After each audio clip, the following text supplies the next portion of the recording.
Luke's the one that picked the photos and the welcome screen. I think it's curious that he's got a picture of himself in a tux and I'm in a T-shirt. I'd just like to put that out there for the record. I did my graduate work at Penn State. Just a little background on myself. I did my graduate work at Penn State, focusing on silicon materials and surface functionalization. Then I went straight to work at Restek Corporation as a chemist, focusing on fused silica deactivation and stationary phase development. Then about the mid-90s, started looking at some silicon deposition technology that had been started by our founder, Paul Silvas, back in the late 80s. I thought it was very interesting and started doing more work on that. And as it developed, we grew a division out of Restek called Restek Performance Coatings. And that division grew and grew and eventually became its own company in 2009. That's how we formed Siltech.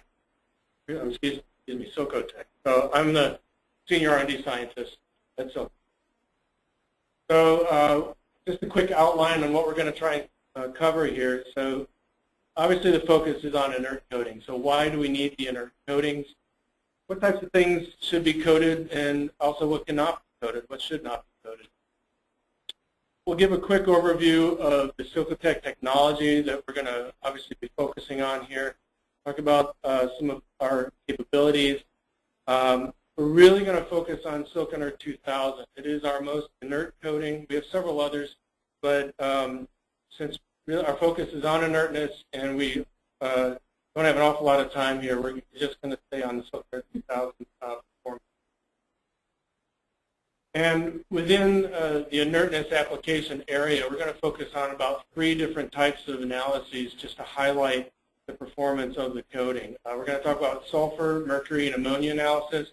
We're also going to talk about the importance of water and contamination and how it can affect your analysis and how the coatings can assist in that area.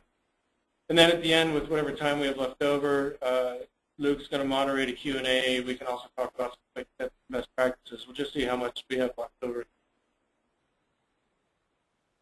So let's first start talking about analytical substrates. By far the most common analytical substrate is stainless steel. And even here at Silcotech, I'd say about 95% of the parts that we coat are stainless steel, and they're 300 series stainless steel. But the problem with stainless steel in an analytical system, whether it's sampling or the analytical system itself, it's a very active surface, especially when you're talking about active compounds at low levels. So you have issues where active compounds will react or absorb to your substrate. And we're talking, again, about sulfurs, ammonias, and mercury. Now, also, the stainless steel can be a catalytic surface. There's a nickel component to it. And in that case, instead of just losing a component that passes along the substrate, it can actually chemically change in some way. So you may have one chemical coming in, and through catalytic activity or reaction with other components, what comes out is something completely different. A lot of this activity can lead to what we call tailing of active compounds, for example, if you're doing a chromatographic experiment, or just simply loss of compounds altogether. Now, glass substrates are also commonly used, and typical reason for activity from glass is the presence of surface silanols. So coatings can help with that as well. And we'll talk more about stainless steel surfaces. So how does the CVD coating help? What it does is it gives you control of the surface. What we can do at Silcotech is we can deposit a pure known material, and that gives us control. And we also can fully understand the chemistry of what we've put down, and then do further chemistry to tailor the surface properties. And in this case, we're talking about inertness. So you can see in the photo here, there's a regulator body. You can see it's coated, and it's coated on all of its surfaces. Everything that's exposed gets coated. The ports, the threads, inside and outside. And so that gives us a really great handle on the control of making this rather active surface inert. In the case of a metallic substrate, we've covered all the metal and now we just have this amorphous silicon, or if it's a glass substrate, we've eliminated the silanol activities. So why is an inert flow path critical? And in this next series, we're talking more about the technician, the chemist, or the engineer. Well, if you're doing any type of analysis or some sort of a sample transfer, the problem is what comes in is not necessarily what comes out. So let's say we have a mixture of A, B, and C going in the sampling system. What comes out might be less A, less B, and C is no longer there. Now you have something completely different, and it's D. Okay, so that's the problem. And one of the approaches to get around this is what we call priming. So somebody will say, okay, I'm having absorption problems, but if I just keep flowing a sample through the system, it'll cover up all the active sites and prime those areas so that now I can get an accurate analysis. It's also referred to as seasoning. That can work, especially when you're working at higher levels, higher concentrations, perhaps parts per million, parts per thousand type analyses.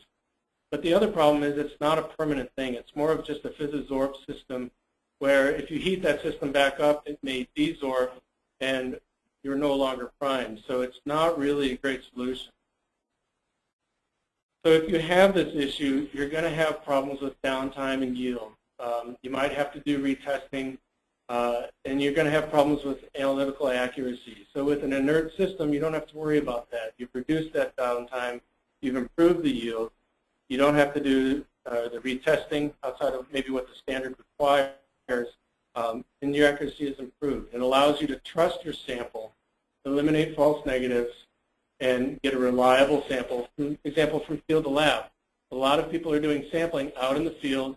They need to put it in some sort of a container, transfer it, which may take time. It might be hours, it could even be days, and get it to an analytical system to see what they just tried to trap. If your sample absorbs or reacts with the containment system you're working with, then you're not going to have a reliable analysis back in the lab. So why is an inert flow path critical? Back to the team in the office. Well, regulatory agencies have a lot of laws and a lot of rules out there that companies need to follow. There's regulations that if you don't follow them, the penalties can be pretty strict. So we're talking about, in this talk, we're going to cover regulations such as Subpart A or Tier 3 fuel regulations. And worldwide, there are more and more environmental laws coming into play here that are going to dictate companies to say, yes, in fact, I know what I'm putting into the environment, and it's not a problem, and I have reliable and analytical results to prove it. China, Japan, the Eurozone, they're all stepping up their game, as well as the U.S. It will also allow you to cut costs, and we kind of covered that in an earlier slide, where if you're not having to repeat yourself, if you have reliable results, you're going to have much lower costs for analysis. Ultimately, what we're trying to do here is work safer and healthier. We're trying to protect ourselves, protect our environment, make sure nothing is harmed, and make sure that everything that's going out in the environment is not going to harm it. And really, it's pretty easy to measure the benefit. So this is just a simple chromatogram, pretty good peak shape, maybe a little bit of tailing there at 3 minutes, but there's some pretty good quantitation going on here. Whereas if you have a poorly devised system that has inertness problems, you can see there's going to be peak tailing, missing peaks. You simply can't get a good quantitative analysis if you have a system that's not inert. Let's talk a little bit about the coatings at Silcotech. So what we have is a variety of coatings. I'll show 3 here. We have patented surface chemistry that can tailor the surfaces to the property enhancements you're after. The simplest coating we do is called Inert 1000, and it's an amorphous silicon deposition. It's one of the original coatings, used to be called Silco-Steel, and that's been available since the late 80s. Dursand is actually one of our newest coatings. That's a carboxysilane coating. Has great physical robustness, and it has also excellent inertness and can handle high pH as well as low pH exposures. but it's not quite as inert as the Inert 2000, so that's what we're going to focus on today. And Inert 2000 is very similar to the Inert 1000. It has that amorphous silicon-based deposition, but we functionalize the surface to make it extremely inert, and it is the most inert coating that we sell. Our process is quite scalable. We do that by ways of a deposition process that is thermal, where it's not using plasma energy. Plasma energy is very difficult to give uniform depositions onto three-dimensional parts, and the parts we receive every day have very unique configurations and a lot of three-dimensionality. So this is a non-line of sight deposition, and you can see in the little photo there of some press tights. It's a three-dimensional piece that has internal and very narrow holes that need to be coated, made inert. You can see that we have a nice uniform coating throughout that part. Our process also is volume friendly. We can do hundreds, if not thousands, of those press tights in one process. That helps keeps the cost down and also gives us good reproducibility. The potential hurdles to just using an inert coating, obviously there's cost. It costs extra to do this. You have to pay money to have the coating put onto a stainless steel part. So that's an upfront charge. It also takes time. If you're sending out those parts to us to get coated, that's additional time that it takes to get your system up and running. Or you may even be ordering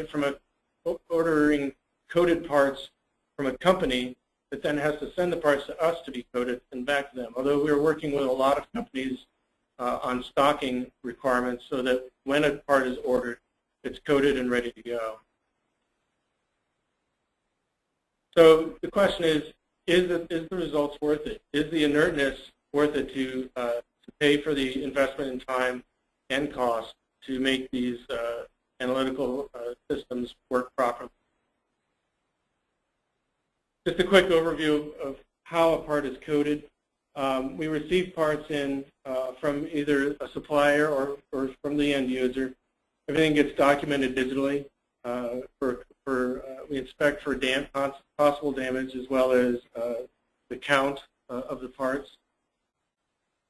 Then we have to clean the parts. About 95% of everything that we clean goes through a standard caustic aqueous ultrasonic bath. There are some cases where we'll do solvent cleaning. Then we put the parts into a chamber, a deposition chamber. We'll apply vacuum, we'll apply temperature. Here we say up to 450 C, but actually the Inert 2000 coating really doesn't go above 400 C. We apply pressure with the deposition gases. They thermally decompose and they deposit onto the part. We'll do a post-inspection and post-clean if necessary. Quality inspection, we digitally document everything that goes back out, make sure it matches up with what came in, and send it back to you. We make sure that it goes back safely. Some frequently asked questions about types of things that we coat. For example, we can do tubing. We can do very long coils of tubing up to 600 meters in length. We can do anything from microbore tubing of 0.1 millimeter ID up to 3/8" OD coils of tubing. We'll do wider bores of tubing is no problem if they're straight up to a certain length. We really have about a 2-meter limit for straight wider bore tubing. We do frits, valves, manifolds, and the key really is to coat the entire analytical flow path. Literally, if you have parts in your flow path that are not coated, it's a weak link, and it's an obvious point for adsorptivity and reactivity. We do not recommend coating nuts and ferrules. Nuts don't really need it because they're on the exterior of the analytical flow path. Ferrules, if they're coated, can have issues with sealing, so we recommend not to coat ferrules, although some customers insist on it, and so we do coat them sometimes. Things like inlet liners can be sent to us, and this is for gas chromatography systems. Inlet liners that are no longer performing properly, they can be sent to us. We can strip them off and recoat them. And another interesting thing about the coating is it's amorphous, so it can be flexed upon installation to a degree without flaking. If it were a crystalline deposition, that would be another issue. not. So as long as the tube is not bent to the point where it's stretching the grain boundaries and essentially exposing new metal, the coating will bend along with it. So we do have minimum bend radii, but things like bellows and things like that can be coated without issue. So some substrates that coat fine. I've already mentioned stainless steels. That's the most popular substrate for us to coat. We can do titanium, we can do ceramics, we can do glass. Inconel and Hastelloy are high nickel alloys. They're not a problem as long as the nickel is alloyed into the material. We can do tantalum. We can also do high carbon steel, but give us a call about that because there are some aspects with high carbon steel that we need to address. Substrates with issues. Aluminum, we actually do coat aluminum relatively often, but the problem is we go to, say, 400 degrees C, which can metallurgically soften the aluminum. So if it's a sample cylinder that has a certain pressure rating, our process will ruin that pressure rating. But we do a lot of aluminum block manifolds and other parts that don't require the mechanical integrity of a rated pressure cylinder. And so we can certainly coat aluminum in that situation. Pure nickel and nickel plating does not coat well. The coating grows uncontrollably on these surfaces and does not adhere well. So pure nickel surface is an issue. Copper does not coat well. It has similar problems with nickel. Monal also has a high copper content, as with brass. So copper is one element that is a problem for us. If it's anywhere above just a couple % copper content in the metal, it's going to have problems. Gold and silver plated components also have issues. Magnesium does not coat properly. And certainly anything with an elastomer or a plastic or a Teflon seat, that will burn up in our process. So all those types of things need to be removed before we coat.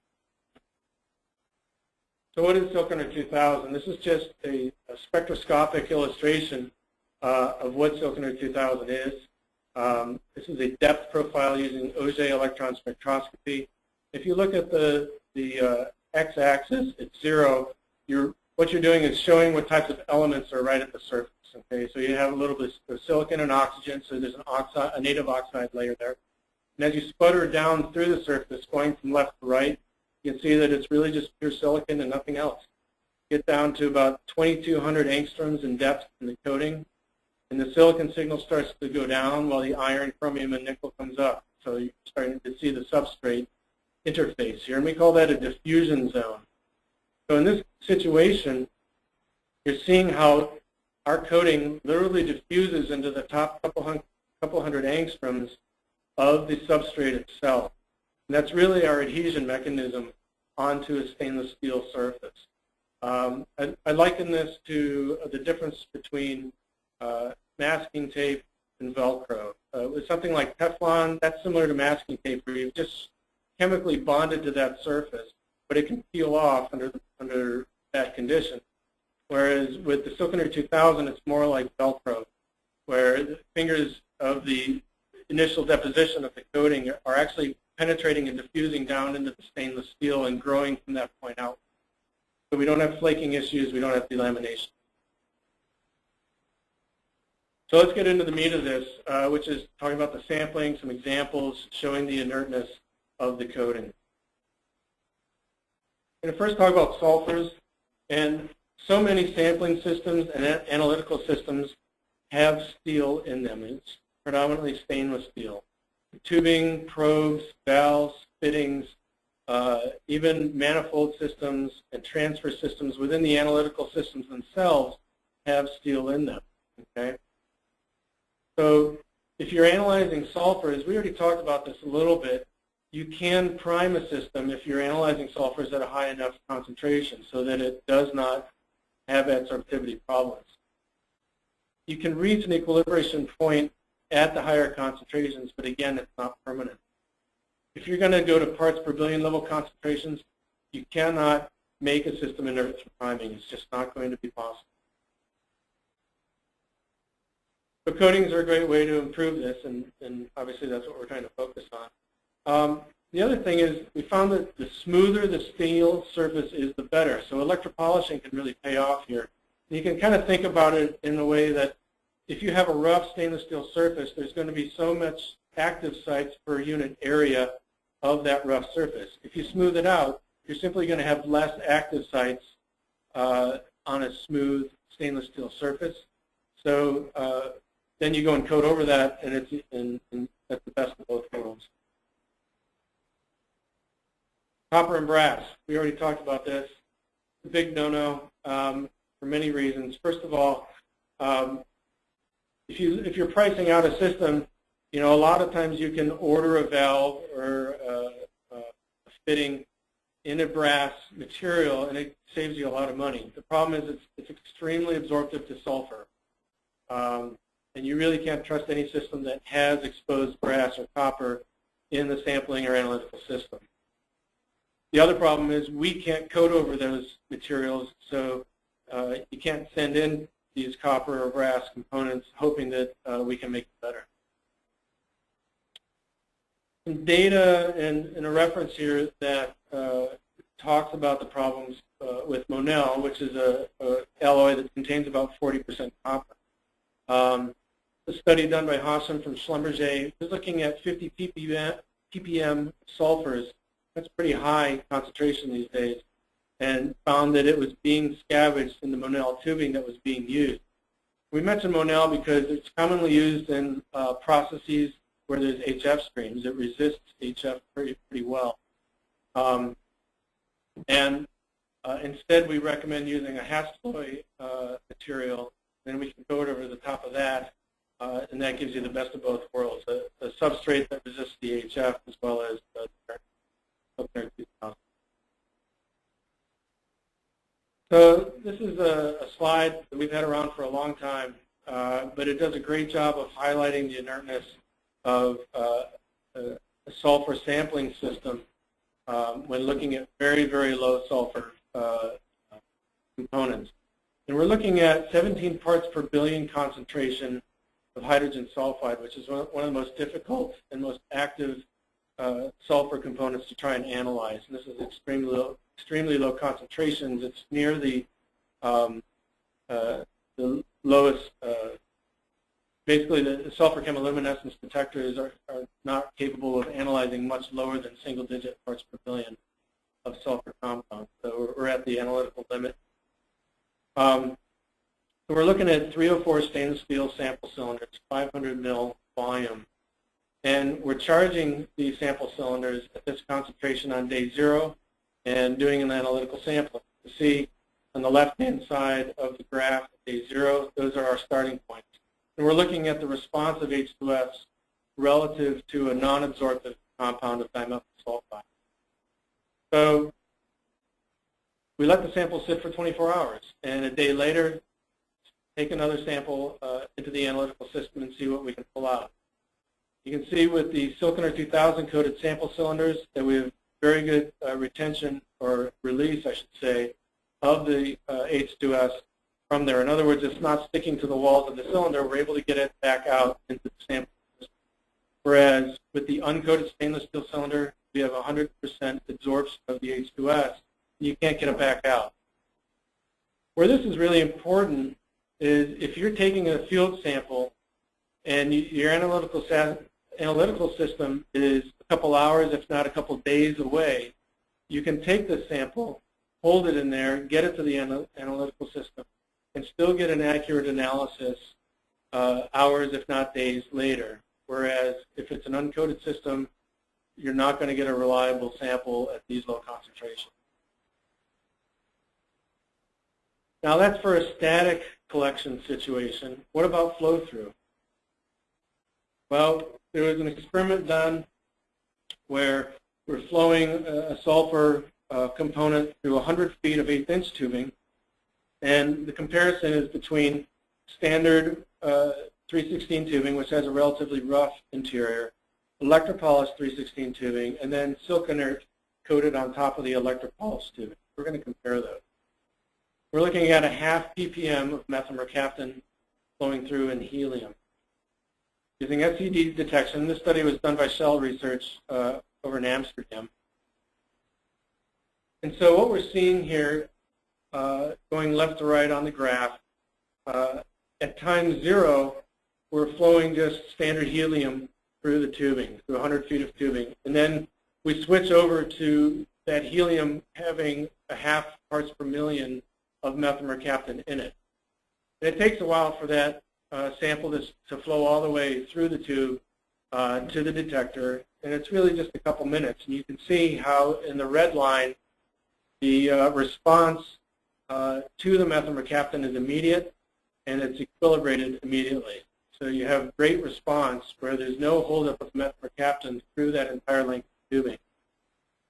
If you repeat the experiment with what's called true tube EP, which is an electropolished tube, that tubing takes about 77 minutes before you even get a response of the methylmercaptan. Even though it was flowing through at the same speed, it was accumulating along the walls and absorbing to the walls along the way.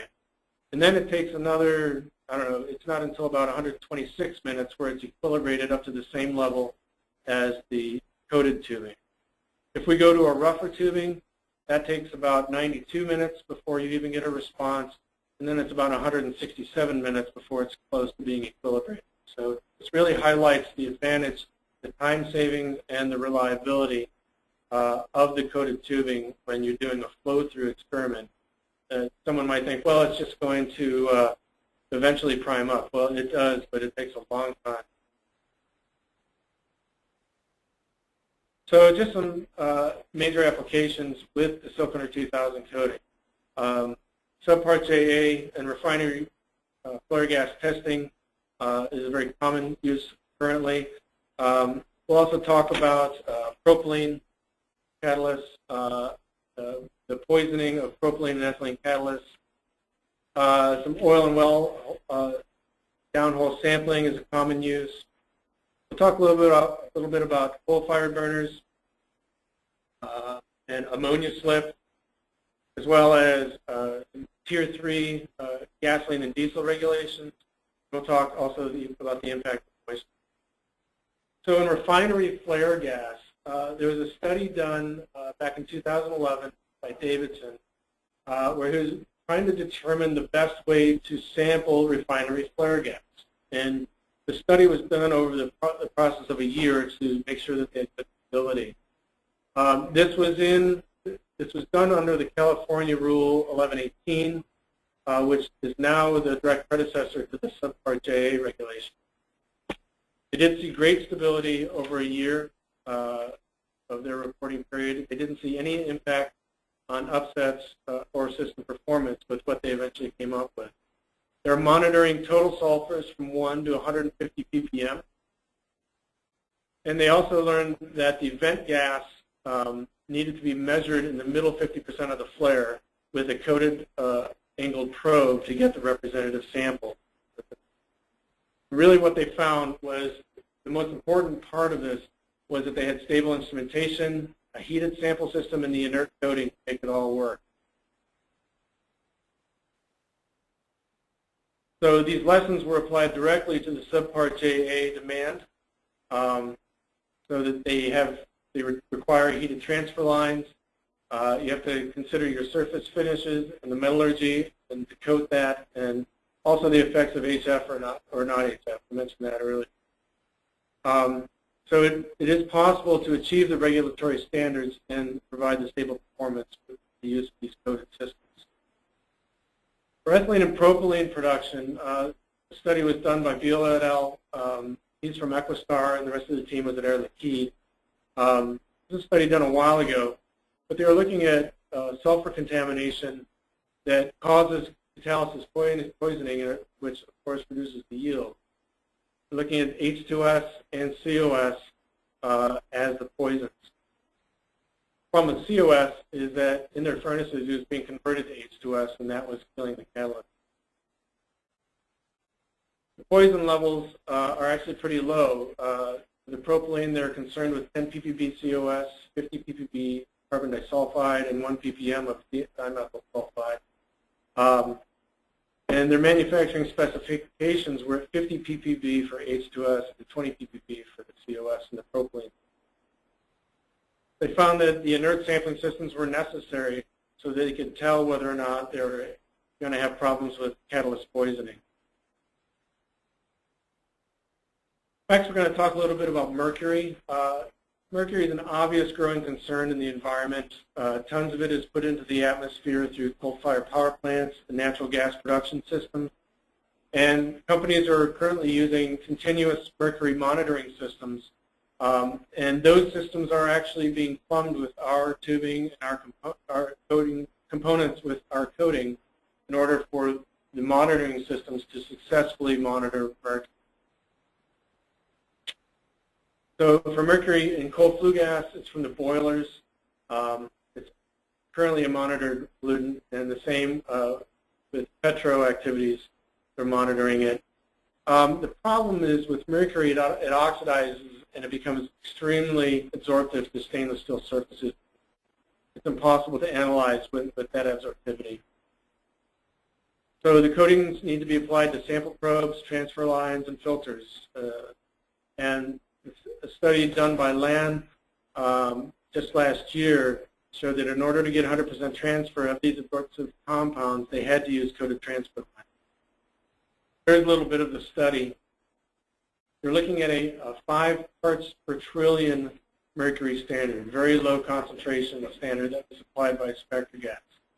And they were looking at whether or not they were trying to highlight the need for the coatings by using a sample cylinder that was coated or not. The transfer system, the regulator, the tubing, that was all coated. This traceable gas and the sampling temperature was at room temperature. The test cycles was at 0, 7, 19, and 50 days using an AA absorption detector. Basically, everything was coated except for when we wanted to compare it to an uncoated cylinder. So this table shows the examples, and if you look at this column here for loss, this is the loss of the sample for the uncoated regulator. You can see that by day 50, 82% of the sample was lost. By day 50, for the coated cylinder, only 10% was lost. So it's still excellent recovery for the coated system. So here we're just saying, mercury is being a more critically monitored pollutant around the world, and in order to get the accurate analysis, you really need to use inert sample pathway. Next, we're going to go to ammonia. Ammonia injection is a common way to reduce sulfur emissions, but then ammonia itself is becoming a pollutant of concern. It can also be damaging to the equipment that's being exposed to the ammonia, so now we have to monitor for ammonia. This is a graphic that just shows, again, how inert the Silk Inert 2000 is for ammonia exposure. This is a study done a couple of years ago at the University of Helsinki using ring-down cavity spectroscopy, and they're looking at about 425 parts per billion of ammonia, comparing it on a couple different substrates. The Silk Inert 2000 obviously showing the least amount of absorption of the ammonia molecules.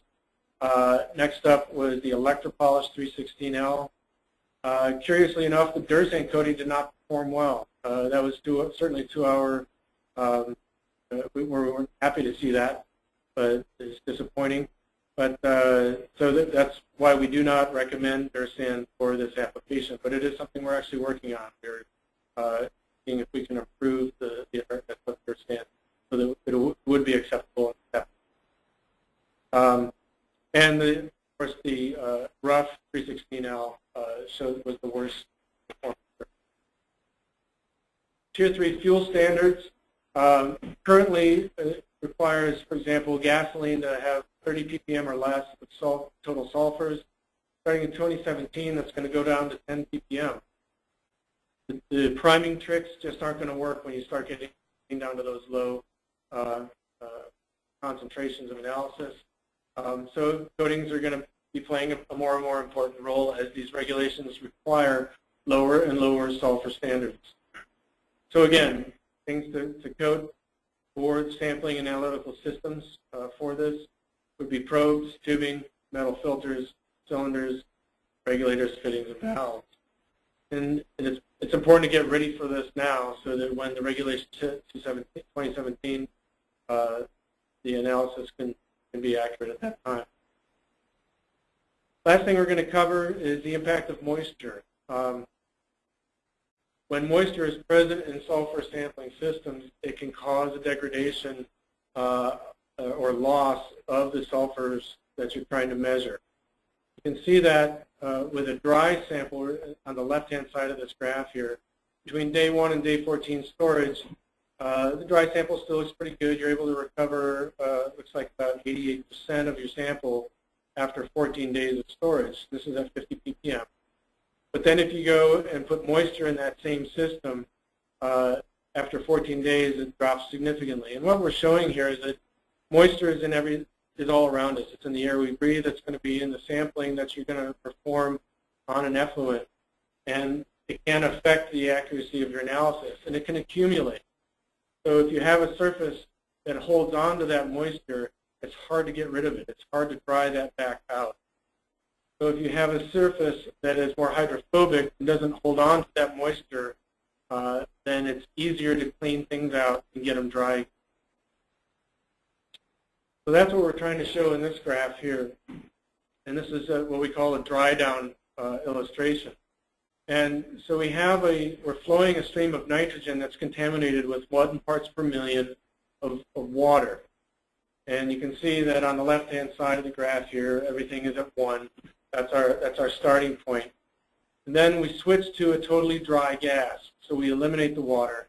How long does it take to get rid of the water that has saturated itself through 100 feet of quarter-inch tubing at the flow conditions that we show there? So if you're looking at a commercially available stainless steel, the rough stainless steel, it takes 180 minutes just to get to 96% dry down. If you go to an electropolished stainless steel, it takes 60 minutes, so that's a great improvement. But if you put a coating on top of that electropolished tubing, it only takes 30 minutes to dry it back out. So you can see the obvious advantage there for the coating. It's going to help you control that moisture issue much better. So this is one of our last slides, just kind of showing a summary of a variety of regulations and standards that could benefit from coatings. We didn't cover all of them. You can see that toxic organics, chemical warfare agents, explosives, we didn't cover that. But all these analyses have highly active compounds, and you need to analyze them at low concentration. So it's really important to have the most inert system you can possible to get the accurate analysis. So to summarize, it's important to get trace and active compound analyses as accurate and reliable as possible. Environmental regulations are really pushing this, and so as the regulations come on, hopefully we can get a solution to allow our customers to get the accurate analyses they need at the low concentration. The technology is available, and even at the OEMs, they're deploying the improved equipment with coatings in them, and obviously the coating is also available directly through us. So as these regulations emerge, the inert technologies are going to be required to meet these demanding standards. So hopefully we've given you a good summary of what can be achieved with the inert coatings, and thank you very much. Okay, so thank you, David.